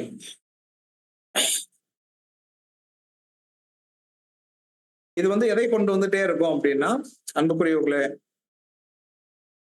ஒரு தன்னலத்தையே என்ன செஞ்சுட்டு இருக்கோம் அப்படின்னா கொண்டு வந்து கடைசியில என்ன செஞ்சிடும் அப்படின்னா அந்த ஒரு சுயநீதியாகவே வாழ்ந்து அது இந்த இந்த ஓட்டத்துல நம்மளை அதை தோற்று போக வச்சிடும் என்று சொல்றாங்க. அப்போ அது கண்டிப்பாக நாம் இருந்துடவே கூடாது. அது இந்த உலக பொருளாசைக்கு நேராக ஏன்னா சொல்லப்படும் போது சொல்ல இல்லையா, உலக பொருளாசை அதை விட்டு ஓடுங்க அப்படின்னு சொல்றாங்க. அதை விட்டுட்டு ஓடிருங்க, பொருளாசைக்கு எதிர்த்து நிக்காதீங்க, அவைகள்லாம் விட்டு ஓடிருங்க என்று சொல்றாரு. இந்த மாதிரியான பொருளாசை அது உலக பிரகாரமான காரியமாக இருக்குது. அடுத்து தன்னலமாக சேர்த்து தனக்குரியவைகளை மாத்திரம் என்ன செய்யுது அப்படின்னா அது பாராட்டி அது என்ன செய்யுது அப்படின்னா ஒரு பொதுவான சிந்தனை இல்லாதபடிக்கு அது செஞ்சிடுது என்று இதை குறித்து சொல்றாரு. பிலதெல்பியா சபைக்கு ஒப்பிடும் போது சொல்றாரு, இந்த பிலதெல்பியா காலகட்ட சபை தான் என்ன நடந்துச்சு அப்படின்னா விசுவாச அறிக்கைகள் வந்துச்சு, புரோட்டஸ்டன்ட் ஐக்கியம் உருவாச்சு. ஆக இவங்களுக்குன்னு ஒரு விசுவாசத்தை ஏற்படுத்தினாங்க, ஜனங்களை ஒரு தேக்க நிலைமையிலேயே வச்சிருந்தாங்க. இந்த நாள் வரைக்கும் அது அப்படித்தான் இருக்குது. அப்படிதானே? இந்த நாள் வரைக்கும் ஒரு தேக்க நிலைமை அப்படின்னா என்ன? தங்களுக்குன்னு ஒரு கொள்கை, தங்களுக்குன்னு ஒரு விசுவாசம், தங்களுக்குன்னு ஒரு நீதி, இதெல்லாம் ஏற்படுத்தி கொண்டு அந்த ஜனங்கள் அதை தாண்டி என்னவே ஆக மாட்டாங்க. அதை பகுத்தறிவற்ற நிலைமையில இருப்பாங்க. இதே போலதான் சொல்றாரு, இந்த ஏவியன் இருந்தா என்னவாமா அப்படின்னா தனக்குன்னு ஒரு நீதி, தனக்குன்னு ஒரு நம்பிக்கை, தனக்குன்னு வந்து ஒரு ஒரு சுயநலமான ஏற்பாடு, தனக்குள்ள என்ன செய்வானோ ஒரு கட்டம் போட்டு அதுக்குள்ளேயே வாழ்ந்து கொண்டு அந்த வாழ்க்கையை வந்து. ஆனா இது ஆவிக்குரிய இஸ்ரேலுக்குரியதான அழகா அப்படின்னா இல்ல, அது ஒரு ஏவிய தன்மை அப்படின்னு சொல்லி அது ஏவியர்கள். அதை நீ கண்டு அழிச்சு போட்டுரு. ஒரு ஆவிக்குரிய இஸ்ரேலன் தன்னலம் உள்ளவனாகவும் சுயநீதி உடையவனாகவும் இருக்க மாட்டான் என்று சொல்றார். ஒரு தேக்க நிலைமையில இருக்க மாட்டான் என்று சொல்றார். நம்மகிட்ட ஜீவன் ஊற்று இருக்கு அப்படின்னா அது மற்றவங்களுக்கு பயன்படக்கூடியதாக அது எப்படி இருக்கும் அப்படின்னா சோ இது தேக்க நிலைமை என்பது எப்படி இருக்கும் அப்படின்னா அதை அப்படியே நம்மளை ஒதுக்கிடும். அன்புக்குரியவர்களே, இது இருக்கக்கூடாது. தங்களையே பலியாக ஒப்பு கொடுப்பதை தவிர்த்து தங்களுக்கென்றே வசதிகளாய் பெருக்கிக் கொள்ளக்கூடியதான ஒரு நிலைமையை கொண்டு வந்துடும் அப்படின்னு சொல்லி. 7வது விரோதி யார் அப்படின்னா எபூசியன். இது சொல்லுது போரடிக்கும் களம் என்று சொல்றாரு. போரடிக்கும் களம் இது எதை குறிக்குது அப்படின்னா பாருங்க, உலக பிரகாரமான ஆஸ்திகளை இழக்கும் போது வரக்கூடியதான வேதனை. போரடிக்கும் களம் அப்படின்னாலே என்ன அர்த்தம்? போரடிக்கும் போது எதை அகற்றணுன்றதுக்காக தான் போரடிக்கப்படுது. பதற கட்டணும்ன்றதுதான் எய்மே தவிர மணியை மிதிச்சு போடணும் அப்படின்றதுக்காக கிடையாது. அப்படிதானே? ஆனா பதற அகற்றுற வேலையில யாருமே மிதிக்கப்படுவா? மணிகளும் அதுக்குள்ள இருக்குன்னு வச்சுக்கோங்களேன். அதன் மேலேயும் என்ன இருக்கும்? இருக்கும். ஆனா அது எங்க கொண்டு போய் சேர்க்கப்பட்டுரும்? ஜாக்கிரதையோட. அதை கூட்டி பெருக்கி அள்ளி பிறக்கி என்ன பண்ணிடுவாங்க? கொண்டு போய் களஞ்சியத்துல சேர்த்துருவாங்க. அப்போ இப்படி இது குறிக்குது. சில இழப்புகள் என்பது இதுக்குள்ள என்ன செய்யும் அப்படின்னா இருக்கும். அந்த இழப்புகளுக்கு மேல வேதனைப்படுறது.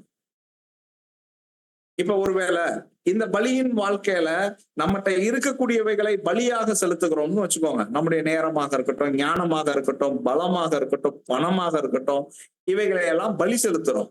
பலி செலுத்தக்கூடியது என்பது நிஜ வார்த்தையில சொல்லணும்னா இழப்பா லாபமா? ஆக்சுவல் இழப்பு தானே. என்ற 10 ரூபாய் எடுத்து உங்கள்கிட்ட கொடுக்குறேன் அப்படின்னா வேண்ட 10 ரூபாய் அப்புறம் இருக்காது. அப்புறம் தானே அது ஒரு இழப்பு. ஆனா இது உண்மையிலே லாபம் எதுல அப்படின்னா ஸ்பிரிச்சுவலா லாபம், ஆவிக்குரிய லாபம். ஏன்னா அது மகிமேல எனக்கு என்ன செய்யப்படுது அப்படின்னா கூட்டப்படுது.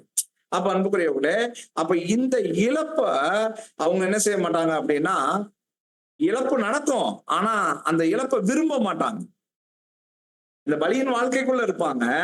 ஸ்பிரிச்சுவல் இஸ்ரேல்னா இருப்பாங்க, ஆவிக்குரிய இஸ்ரேல்னா இருப்பாங்க. தன்னிலிருந்து எடுத்து வெளியில போகக்கூடியதற்கு மேல எப்படி இருக்கும் அப்படின்னா ஒரு வேதனையோடு அதை இழப்பாங்க. இது 7ஆம் காலகட்ட சபையில சாரி 7வது விரோதியாக என்ன செய்ததுன்னா இருக்கு, எபூசியனாக இருக்கு என்று சொல்லி சொல்றாரு. அப்ப இப்படிப்பட்டதான ஒரு காரியம் இருக்கக்கூடாது நம்ம இடத்துல. அவனை நம்மிடத்துல இருந்து எடுத்து கொடுக்கக்கூடிய ஒன்னொன்னையும் அது தேவநாமத்தின் மகிமைக்காக சொல்ல, புசித்தாலும் குடித்தாலும் நீங்கள் எதை செய்தாலும் அதை தேவனுடைய நாமத்தின் மகிமைக்காக செய்யும். மகிமைக்காக செய்யக்கூடிய ஒவ்வொரு காரியத்தையும் மகிழ்ச்சியோட செய்யணுமே தவிர அதை வேதனையோட செஞ்சிடக்கூடாது. கிறிஸ்துவை நம்ம மாதிரியாக எடுப்போமானால் அவர் இனிவரும் சந்தோஷத்தின் பொருட்டு இந்த சிலுவையை அவர் எப்படி என்னல அப்படின்னா அத கஷ்டத்தோட சகிச்சுட்டு போகாம சந்தோஷமாய் அவைகளை சகித்தார் என்று நம்ம பார்க்கிறோம். ஆமன்புக்குரிய சகோதரர்களே, இதுல கிறிஸ்து நமக்கு மிகப்பெரிய உதாரணம் என்று என்ன செய்யறோம்னா பார்க்கிறோம். சொல்றாங்க, போரடிக்கும் களத்தில் கதிர்களை அடித்து அதை மிதித்தால் தான் நல்ல மணிகள் கிடைக்கும். அப்படி செய்கின்ற போது அநேகம் பதர்கள் நீக்கப்பட வேண்டும். அடிபடும் போதும் மிதிக்கப்படும் போதும் நல்ல மணிகள் துன்பப்படும். இந்த துன்பங்களை சகிக்கிறவர்களாய் இருக்க வேண்டும் என்று அப்போஸ்தலன் சொல்றாரு. அப்படின்னா நமக்கு மேலேயும் கொஞ்சம் கஷ்டமான சூழல் கடந்து போகும். ஆனா அது கண்டிப்பா வேதனையோடு அந்த கஷ்டத்தை நம்ம என்ன செய்யக்கூடாது, அனுபவிக்க கூடாது. மகிழ்ச்சியோட கூட தேவன் தந்த வாய்ப்பு இதெல்லாம் அப்படின்னு சொல்லி மகிழ்ச்சியோடு சகிக்கணும். அன்புக்குரிய சகோதர சகோதரிகளை என்ன சொல்றாரு, இத லவோதிக்கேயா சபைக்கு எப்படி ஒப்பிட்டு சொல்லப்படுகிறது என்று நம்ம பார்க்கும்போது, கடைசி காலத்துல சபையானது அறுப்பின் காலத்துல காணப்படுது. இங்க நல்ல மணிகள் சேர்க்கப்படுது, கலைகள் அகற்றப்படுது. இப்படி போன்றதான ஒரு பிரித்தெடுத்தலின் வேலை நமக்கு மேல என்ன செய்யிட்டு இருக்கு அப்படின்னா கடந்து போயிட்டு இருக்கும் போது அன்புக்குரியவர்களே, இந்த காலம் எப்படி இருக்கு அப்படின்னா பாருங்க, ஒரு துன்பகரமான காலமாக தான் இருக்குது. இதுல இழப்புகளை யாரும் என்ன செய்யறது இல்லை அப்படின்னா மேக்சிமம் விரும்புகிறது இல்லை. நம்மகிட்ட இருந்து இழப்புகளே என்ன பண்றது இல்ல, விரும்புகிறது இல்ல. மேக்சிமம் என்ன செய்யும் அப்படின்னா இந்த காலத்துல நமக்கு இதுக்கு தேவை, அதுக்கு தேவை, அது தேவை, இது தேவை அப்படின்னு சொல்லி தன்னை பாதுகாத்துக் கொள்றதுக்கு தான் விரும்பும். அப்படியே ஒருவேளை தன்னிலிருந்து ஒன்னை எடுத்து கொடுத்துட்டா அந்த கொடுத்ததுக்கு மேல நம்ம பார்வை எப்படி இருக்கும்? ஒரு பரிதாபமான பார்வை. ஐயோ நம்மகிட்ட இருந்து இது ஒரு ஆவிக்குரிய செயலுக்கு இருக்கவே கூடாது. அன்பானவர்கள், இங்க முழுமையாக பலி செலுத்தக்கூடியதான, தானாய் முன் வந்து பலி செலுத்தக்கூடியதான அந்த எதிர்பார்ப்பு தேவனிடத்துல இருக்கு. இங்க யார் அப்படி பலி செலுத்தி கொண்டிருக்கிறான்? அல்லது அந்த பலி செலுத்திட்டு அந்த பலியின் மேலேயே நம்முடைய கவனங்கள் அப்படின்னா, இதை செஞ்சிருக்கிறனே, இவ்வளவு செஞ்சிருக்கிறனே, இதை என்ன பயன்பட்டுக்கிட்டு இருக்குது அப்படின்னா அதன் மேலேயே என்னுடைய பார்வைகள் இருந்துட்டு இருக்கு அப்படின்னா, அது எனக்கு ஒரு வேதனையை கொடுத்துட்டு இருக்கு அப்படின்னா அது முழு பலியா இருக்குமா? இல்ல. அங்க கூட யார் இருப்பா அப்படின்னா கூட ஒரு 7வது விரோதியாகிய எபூசியன் இருந்து சொல்லுவான், உன் இடம் போச்சே அப்படின்னு வருத்தப்படுத்தி அன்புக்குரியவர்களே, இல்ல நம்ம மணியாக சேர்க்கப்பட்டு இருக்கோம் அப்படின்னா சில வழிகள் உண்டு. ஆனா அதை தாங்கி கடந்து ஜெயிச்சு வரும்போது என்னவாகும் அப்படின்னா களஞ்சியத்துல சேர்க்கப்பட்டோம். பண்புக்குரிய சகோதரர்களே, ஆவிக்குரிய இஸ்ரேலர்களாகிய நமக்கு இப்படியாக அந்த 7 விரோதிகள் இருக்கக்கூடியத அடையாளமாக என்ன செய்யப்படுதுன்னா காட்டப்படுது. இந்த 7 விரோதிகள்ல எந்த விரோதிகள் நமக்குள்ள மறைஞ்சிட்டு இருந்தாலும் அந்த விரோதிகளோட கூட காம்ப்ரமைஸ் ஆக கூடாது. ஒரு ஒப்புரவாகுதல் இருக்கக்கூடாது. எதையாவது கொடுத்து எதையாவது எடுக்கணும்னு நினைக்க கூடாது. அவங்க சொன்னாங்க இல்லையா, பொண்ணு கொடுத்து பொண்ணு எடுக்கணும் அப்படின்னு, எதையோ இதுக்கு பதிலா கொடுப்போம், அதுக்கு பதிலா வாங்கிக்கலாம் அப்படின்னா வாங்கலாம். ஆனா நம்ம கொடுத்தது அதுக்கு பதிலான பெரிய விலையா இருக்கும். இஸ்ரேலன் தெரிந்தெடுக்கப்பட்டவன் தேவனால. பொண்ணு எடுத்தாங்க, அதுவும் இஸ்ரேலனா மாறி இருந்துச்சா பரவாயில்ல. ஆனா இங்க இருந்து போற மாப்பிள்ள யாரா மாறிடுவான்? விக்கிரக ஆராதனைக்காரனா மாறிடும். அப்படிதான் அங்க போனாங்க, சோரம் போனாங்க. அதுக்கு மேல வந்தது என்ன? ராஜா கையில ஒப்பு கொடுத்தார். மெசொப்பொத்தாமியா ராஜா கையில ஒப்பு கொடுத்துட்டார், வித்து போட்டுட்டார். அன்புக்குரியவர்களே, நம்மளையும் அதேதான். நம்மள எவைகளையாவது உலக காரியங்கள்ல இருந்து இல்ல சொல்லப்பட்ட அந்த விரோதிகளை அனுமதித்து நம்ம அதுக்கு பதிலா கொடுக்கணும் அப்படின்னா ஆவிக்குரிய காரியத்தை தான் கொடுக்கணும். அப்படி கொடுக்கும்போது அது தொடர்ச்சியா மாறும்போது விற்று போடக்கூடிய ஒரு நிலைமை இருந்து பரம கானானின் சுதந்திரத்தை என்ன பண்ணிடும்? இழந்து போயிடும். அப்படி இழந்து போகாதபடிக்கு தேவன் அந்த எச்சரிப்புகளை கொண்டு பரம கானானை சுதந்திரித்துக் கொள்ள தேவன் தாமே நம்மை கிருபையாக வழிநடத்துவாராங்க. ஆமாம்.